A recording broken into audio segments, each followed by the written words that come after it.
दोस्तों, मैं Suresh Kumar super Hindi classes में आप सभी का स्वागत करता हूं। आज हम पढ़ेंगे वाक्य विचार। आज हम पढ़ रहे हैं वाक्य विचार। सबसे पहले हम परिभाषा समझेंगे, यानी शब्दों के सार्थक योग को वाक्य कहते हैं। शब्दों के सार्थक योग को वाक्य कहते हैं। ठीक है, जैसे रमेश खेलता है, रमेश खेलता है, ये एक वाक्य का रूप हो गया। ठीक है, लेकिन हम इसको इस प्रकार नहीं लिख सकते, खेलता है रमेश, ये गलत रूप है। ठीक है ना, ये भी वाक्य ही है लेकिन ये गलत रूप होगा, ये रूप सही है। ठीक है, अब देखो इसको समझते हैं ये किस प्रकार बनता है। अब देखो, सबसे पहले ध्वनि, यानी मुख से जो आवाज निकलती है उसको हम ध्वनि कहते हैं, और ध्वनि का जो लिखित रूप है वो वर्ण होता है। वर्णों के सार्थक योग को हम शब्द कहते हैं और शब्दों के सार्थक योग को हम वाक्य कहते हैं। ठीक है ना, तो सबसे पहले हमने लिखा परिभाषा में, शब्दों के सार्थक योग को हम वाक्य कहते हैं। ठीक है, अब हम आगे अध्ययन करते हैं। अब देखो, प्रयोग व संरचना के आधार पर वाक्य के भेद होते हैं। 3 भेद माने गए हैं। कौन कौन से हैं? पहला है सरल व साधारण वाक्य, इसके बाद में दूसरा है संयुक्त वाक्य, तीसरा वाक्य है मिश्र व मिश्रित वाक्य। आप देखो, इसको हम विस्तार से समझेंगे। सबसे पहले हम समझेंगे सरल व साधारण वाक्य को। अब देखो, इसको सरल वाक्य भी कहते हैं और साधारण वाक्य भी कहते हैं। सबसे पहले हम परिभाषा समझते हैं। जिस वाक्य में एक ही कर्ता, उद्देश्य भी बोलते हैं इसको, और एक ही क्रिया, इसको विधेय बोलते हैं, तो उसे साधारण वाक्य कहते हैं। अब देखो, यहाँ उद्देश्य का नाम आया है और यहाँ विधेय का नाम आया है। उद्देश्य किसे कहते हैं? वाक्य में प्रयुक्त कर्ता को हम उद्देश्य कहते हैं, और उद्देश्य के बारे में जो कहा जाता है उसे हम विधेय कहते हैं। ठीक है, जैसे एक उदाहरण के माध्यम से समझते हैं। राम पुस्तक पढ़ता है। अब देखो, ये जो राम शब्द है व्यक्तिवाचक संज्ञा है, ये कर्ता है। ठीक है, इसको ही उद्देश्य बोलते हैं। पुस्तक पढ़ता है, पढ़ता है यहाँ क्रिया और ये कर्म है, पुस्तक यहाँ कर्म है, तो इसमें विधेय में कर्म विस्तारक का विवरण आता है। ठीक है, तो इसमें यहाँ कर्ता उद्देश्य हुआ और क्रिया विधेय, यानी ये सरल वाक्य का रूप होगा, राम पुस्तक पढ़ता है। ठीक है, अन्य उदाहरणों में हम देखते हैं। सरोज खाना बना रही है, तो यहाँ सरोज है, ये कर्ता है, क्या बना रही है? खाना बना रही है, कर्म, बना रही ये क्रिया। ठीक है, तो देखो, ये उद्देश्य हुआ और ये क्या हो गया? विधेय हो गया। मोहन यहाँ करता है, खेलता है क्रिया, तो देखो ये हो गया उद्देश्य और ये हो गया विधेय। ठीक है ना, अब हम समझेंगे सरल वाक्य के नियम। देखो, पहला नियम है कर्ता एक हो व क्रिया अलग अलग। अब देखो, इसमें साधारण वाक्य ही होगा। कौन सा वाक्य होगा? साधारण वाक्य होगा। समझते हैं कैसे? मोहन यहाँ करता है, देखो एक ही है, एक करता है। पढ़ व लिख रहा है, पढ़ने का काम मोहन ही कर रहा है और लिखने का काम भी मोहन ही कर रहा है। ठीक है ना, देखो क्रिया यहाँ अलग अलग है, लेकिन मोहन ही पढ़ रहा है और मोहन ही लिख रहा है, तो ये क्या होगा? साधारण वाक्य होगा। ये पहला नियम है। दूसरा नियम क्या है? कर्ता 2 या 2 से अधिक व क्रिया समान, इसमें भी साधारण वाक्य ही होगा, साधारण वाक्य ही होगा। जैसे मोहन, राकेश, सोहन पढ़ व लिख रहे हैं। अब देखो, यहाँ 2 या 2 से अधिक, मोहन, 1, 2 3, देखो 3 करता है, ठीक है, लेकिन ये तीनों पढ़ रहे हैं, पढ़ वह लिख रहे हैं, ठीक है ना। अब देखो करता 2 या 2 से अधिक, इनकी क्रिया समान है, तो ये भी क्या है, साधारण वाक्य ही है। तीसरा नियम है कर्ता 2 क्रिया समान, जैसे प्रमोद व रमेश पुस्तक पढ़ते हैं, यहाँ कर्ता 2 है, ठीक है ना, लेकिन इनकी क्रिया समान है, यह भी साधारण वाक्य ही होगा। क्या होगा, साधारण वाक्य ही होगा।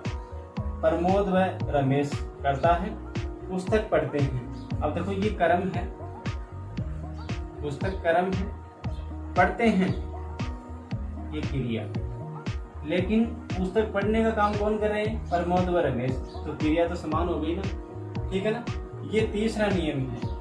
दूसरा हमारा संयुक्त वाक्य, ठीक है।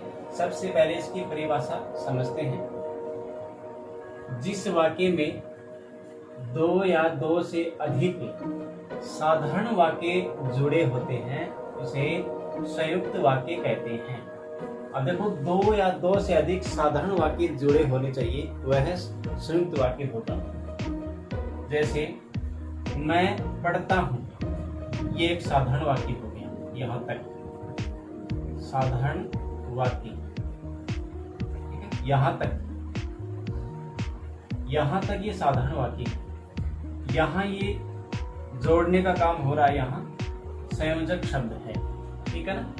वह गाता है, यह भी एक साधारण वाक्य है, ठीक है ना, ये भी क्या है, साधारण वाक्य।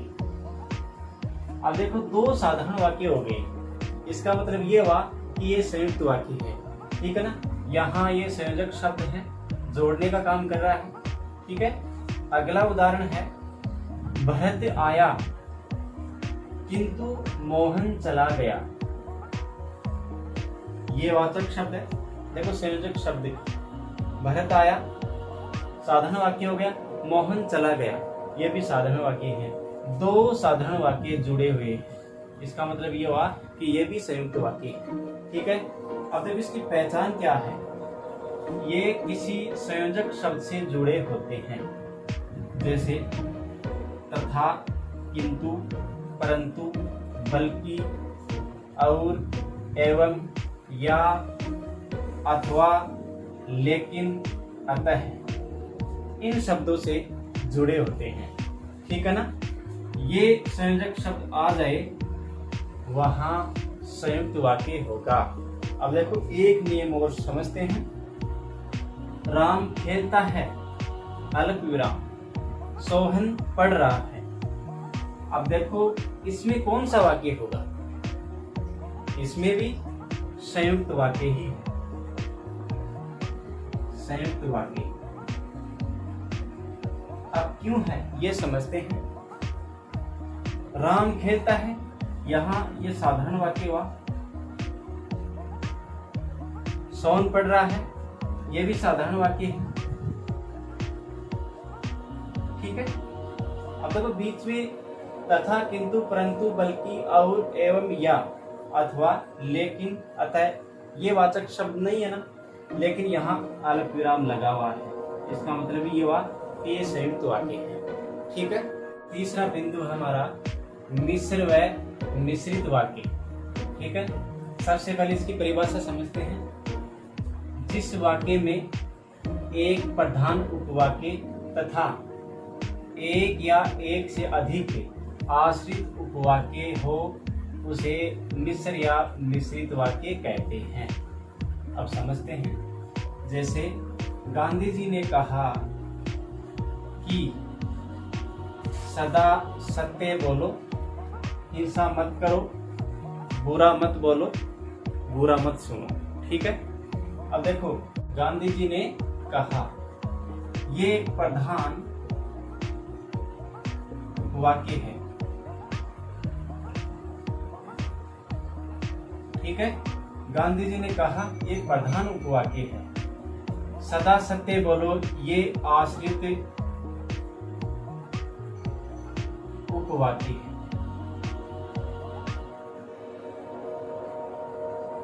ये भी क्या है? आश्रित उपवाक्य है।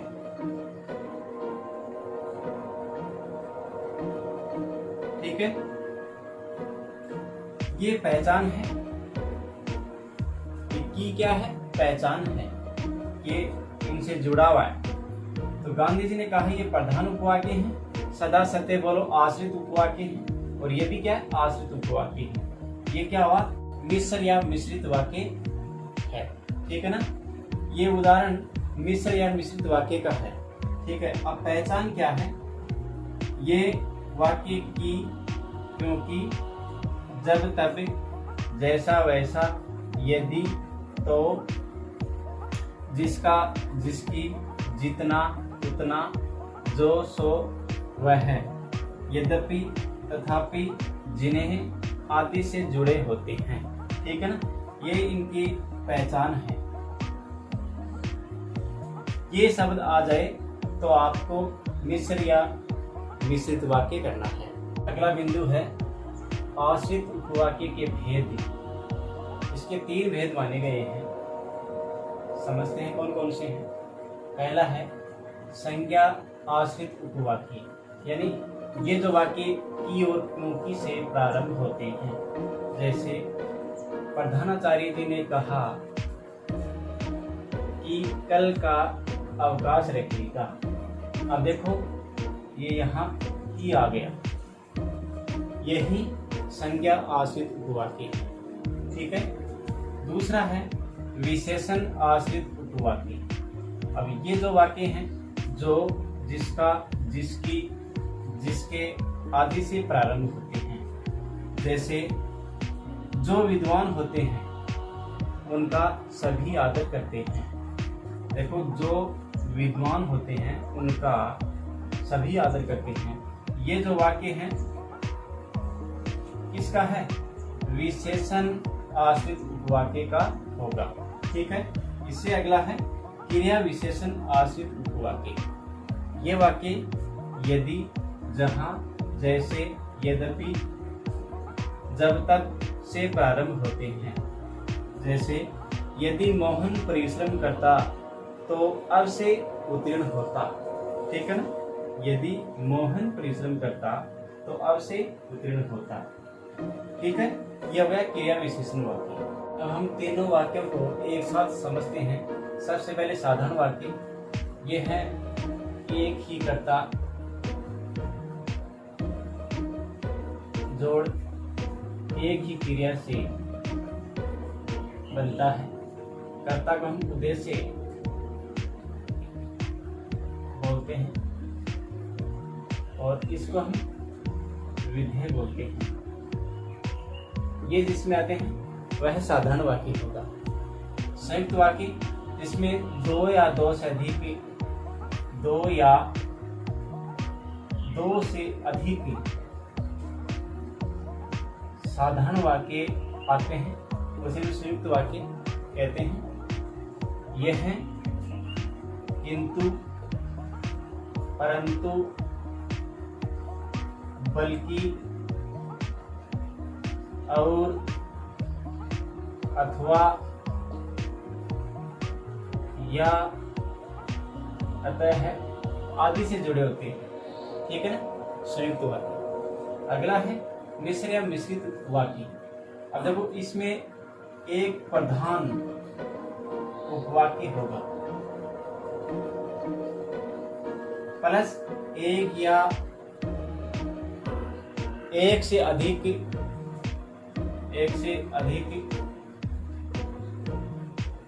आश्रित उपवाक्य होंगे। ठीक है ना, ये होगा मिश्र या मिश्रित वाक्य। ठीक है, जैसे एक उदाहरण लेते हैं। जैसे करनी, वैसे धरनी। ठीक है, ये वाक्य है मिश्र मिश्रित वाक्य का ही है। ठीक है, इसके वाचक शब्द कौन कौन से हैं? जैसे जिसका, जिसकी, जिसके, जैसे, कैसे, यद्यपि, तथापि आदि। ठीक है, तो हमने तीनों वाक्यों को एक साथ समझा। ठीक है, तो प्रिय विद्यार्थियों, आज की क्लास हमारी यहीं समाप्त होगी। आप इस वीडियो को ध्यानपूर्वक देखें व समझें। जय हिंद, जय भारत।